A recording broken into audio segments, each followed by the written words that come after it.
Notre secours est dans le nom du Seigneur qui a fait le ciel et la terre. J'avais terminé mon dernier commentaire du livre des rois par une note inquiétante. Dans la prière de Salomon, y avait-il de manière cachée une malédiction? Écoutez ce chapitre, quand je vous disais que le vent commençait à tourner. Pour l'instant, c'est juste un frémissement, mais vous regarderez ce songe où Dieu apparaît en début de chapitre à Salomon et voyez si la tonalité n'a pas un peu changé. On se retrouve après l'épisode.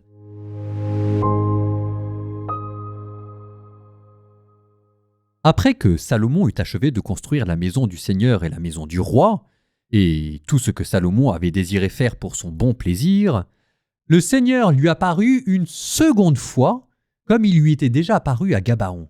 Le Seigneur lui dit : « J'ai entendu la prière et la supplication que tu as présentées devant moi. Je consacre cette maison que tu as construite pour y mettre mon nom à jamais, et mes yeux et mon cœur y seront pour toujours. Pour toi, si tu marches devant moi, comme l'a fait David ton père, d'un cœur intègre et avec droiture, afin d'agir en tout selon mes commandements, et si tu gardes mes décrets et mes ordonnances, alors je maintiendrai le trône de ta royauté sur Israël à jamais, selon ce que j'ai dit à David ton père. Aucun des tiens siégeant sur le trône d'Israël ne sera écarté. Mais si vous vous détournez de moi, vous et vos fils, si vous ne gardez plus les commandements et les décrets que j'ai placés devant vous, si vous suivez et servez d'autres dieux et vous prosternez devant eux, alors je retrancherai Israël de la surface de la terre que je lui ai donnée. La maison que j'ai consacrée à mon nom, je la rejetterai loin de ma face. Et Israël deviendra la fable et la risée de tous les peuples. Cette maison qui était élevée, quiconque passera près d'elle sifflera de stupeur. On dira : pourquoi donc le Seigneur a-t-il agi de cette manière envers ce pays et envers cette maison ? On lui répondra : c'est qu'ils ont abandonné le Seigneur leur Dieu, lui qui avait fait sortir leur père du pays d'Égypte. Ils se sont attachés à d'autres dieux, devant lesquels ils se sont prosternés et qu'ils ont servi. Voilà pourquoi le Seigneur a fait venir sur eux tout ce malheur. Au terme des 20 années, pendant lesquelles Salomon avait bâti les deux maisons, la maison du Seigneur et la maison du roi, Hiram, le roi de Tyr, ayant fourni à Salomon du bois de cèdre et de cyprès et de l'or selon son bon plaisir, le roi Salomon lui donna 20 villes au pays de Galilée. Hiram sortit de Tyr pour aller voir les villes que Salomon lui avait données. Mais elles ne plurent pas à ses yeux. Il s'exclama : « Quelle ville m'as-tu donné là, mon frère ?» Il les surnomma « terre de rien », nom qu'elle porte encore aujourd'hui. Hiram envoya au roi 120 lingots d'or. Voici maintenant un mot sur la corvée que leva le roi Salomon pour la construction de la maison du Seigneur et de sa propre maison, le terre-plein et la muraille de Jérusalem, ainsi que Hassor, Megiddo et Gézer. Pharaon, roi d'Égypte, était monté contre Gézer, s'en était emparé et y avait mis le feu. Les Cananéens qui habitaient la ville, il les avait massacrés. Puis il l'avait donnée en dot à sa fille, la femme de Salomon. Salomon rebâtit Gézer et Beth-horon le bas, Balaat et Tamar du désert dans le pays, toutes les villes d'entrepôt appartenant à Salomon, les villes de garnison pour les chars et celles des cavaliers, et Salomon bâtit ce qu'il désirait dans Jérusalem, au Liban et dans tout le pays soumis à son autorité. Il restait toute une population d'Amorites, de Hittites, de Périzites, de Hivites et de Jébuséens qui n'étaient pas des fils d'Israël.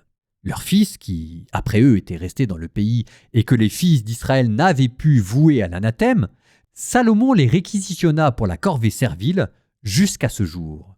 Mais Salomon ne soumit au servage aucun des fils d'Israël, car ceux-ci étaient des hommes de guerre, ses serviteurs, ses officiers, ses écuyers, les commandants de ses chars et de ses cavaliers.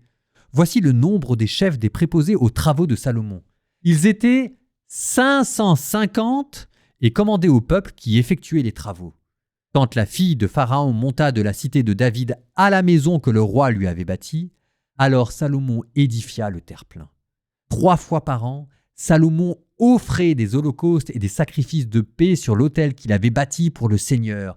Et là, il brûlait aussi de l'encens devant le Seigneur. Il portait ainsi la maison à son achèvement. Le roi Salomon arma une flotte à Ession-Guéber, près d'Éliat sur le rivage de la mer des Roseaux au pays d'Édom. Avec les serviteurs de Salomon, Hiram dépêcha sur les navires ses serviteurs, des navigateurs connaissant bien la mer.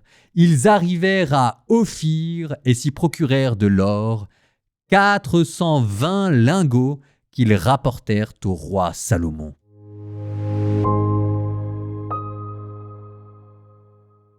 Le temple est achevé et Dieu apparaît une deuxième fois en songe à Salomon.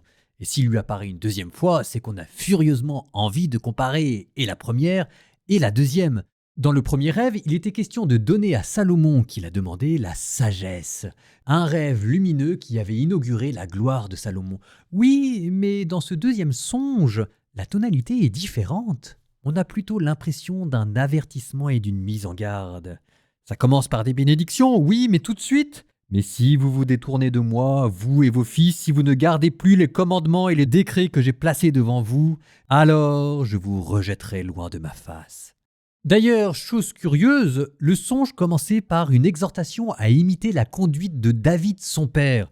Si tu marches devant moi comme l'a fait David ton père, d'un cœur intègre avec droiture afin d'agir selon mes commandements, je maintiendrai ton trône. Quand on connaît l'histoire de David, et maintenant vous la connaissez, David qui marche d'un cœur intègre dans la voie du Seigneur, enfin, quand même, il faut le dire vite. Oui, mais si David a pu parfois manipuler ses proches, voire tromper ses amis, il y a une chose que David n'a jamais fait. C'était d'abandonner le Seigneur et de se détourner de lui pour aller vers d'autres dieux. D'où cette mention quelques versets plus loin.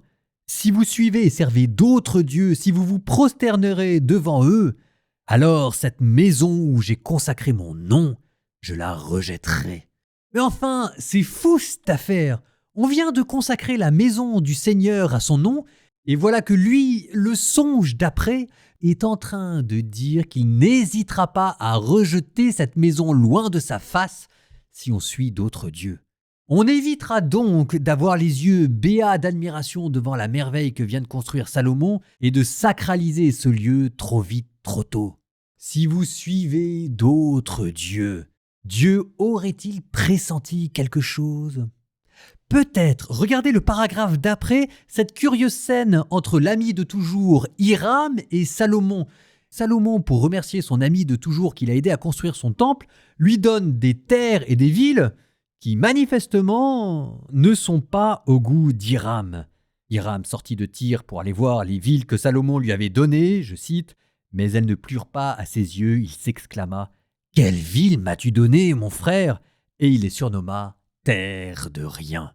Ah, elle est belle, la gratitude de Salomon envers ses amis. Chose d'autant plus curieuse qu'on vous dit le verset d'après qu'Hiram envoya au roi Salomon 120 lingots d'or.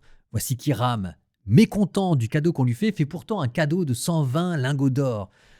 Et Hiram, est-ce qu'il s'agit d'un ami ou est-ce qu'il s'agit d'un vassal et d'un client ? Verset suivant, je vous cite toujours, voici maintenant un mot sur la corvée que leva le roi Salomon pour la construction de la maison du Seigneur et de sa propre maison. Voilà maintenant que le roi Salomon, alors que le temple est achevé, continue de lever la corvée. On continue ensuite en vous parlant de Pharaon qui va conquérir les villes de Gézer pour les donner en dot à sa fille quand elle va se marier à Salomon. Normalement, d'après Josué, c'était aux Israélites de déposséder ces villes-là pour s'en emparer. Voilà que c'est un Égyptien qui vient terminer l'ordre que Josué avait donné aux Israélites. Et je continue.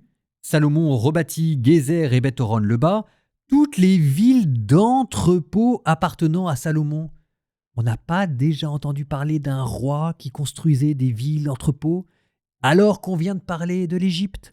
Ça vous rappelle pas le pharaon et le peuple israélite réduit en servitude ? D'autant plus que juste après, je cite, ça fait quand même une accumulation, il restait toute une population d'Amorites, de Hittites, de Périzites, de Hivites et de Jébuséens qui n'étaient pas des fils d'Israël. Salomon les réquisitionna pour la corvée servile jusqu'à ce jour. Et encore une fois, ça commence à faire beaucoup, le verset suivant, « Mais Salomon ne soumit au servage aucun des fils d'Israël. » Alors on se dit, ouf, au moins il n'a pas mis à l'esclavage ses frères, mais voici la raison, « Car ceux-ci étaient des hommes de guerre, ses serviteurs, ses officiers, ses écuyers, les commandants de ses chars et de ses cavaliers. » On a eu bien soin de vous préciser qu'un roi n'avait pas à multiplier son armée, ses chars et à réquisitionner tout le monde pour la guerre. Ce sont peut-être pas des esclaves, mais ils sont quand même réquisitionnés. Alors, oui, formellement, dans tout ce que je viens de vous dire, il n'y a rien de répréhensible. Un roi a le droit d'avoir une armée. Un roi a le droit de bâtir des villes-entrepôts, des forteresses, et manifestement aussi, il a le droit de réduire en esclavage les populations ennemies à côté. Le Nouveau Testament n'est pas encore arrivé, au tempora, au mores. Et un roi a le droit aussi d'avoir une belle-fille égyptienne, de même qu'il a le droit, je suppose que c'est le jeu de la diplomatie, d'avoir avec des traités amicaux commerciaux un subtil jeu de pouvoir et de domination. D'accord, tout ce que vous voulez, mais vous sentez pas que Salomon, il a pris la confiance ? Oui, il y a un truc dans le cœur de Salomon qui a dû chagriner Dieu au point qu'il lui apparaisse une deuxième fois en songe pour le mettre en garde. Psaume 95. Chantez au Seigneur un chant nouveau, chantez au Seigneur terre entière, chantez au Seigneur et bénissez son nom. De jour en jour, proclamez son salut, racontez à tous les peuples sa gloire, à toutes les nations ses merveilles. Il est grand le Seigneur, hautement loué, redoutable au-dessus de tous les dieux, néant tous les dieux des nations. Lui, le Seigneur, a fait les cieux. Devant lui, splendeur et majesté, dans son sanctuaire, puissance et beauté. Rendez au Seigneur, famille des peuples, rendez au Seigneur la gloire et la puissance, rendez au Seigneur la gloire de son nom. Apportez votre offrande, entrez dans ses parvis, adorez le Seigneur éblouissant de sainteté, tremblez devant lui terre entière. Allez dire aux nations, le Seigneur est roi. Le monde inébranlable tient bon. Il gouverne les peuples avec droiture. Joie au ciel, exulte la terre, la masse de la mer mugissent, la campagne tout entière est en fête. Les arbres des forêts dansent de joie devant la face du Seigneur, car il vient pour juger la terre. Il jugera le monde avec justice et les peuples selon sa vérité.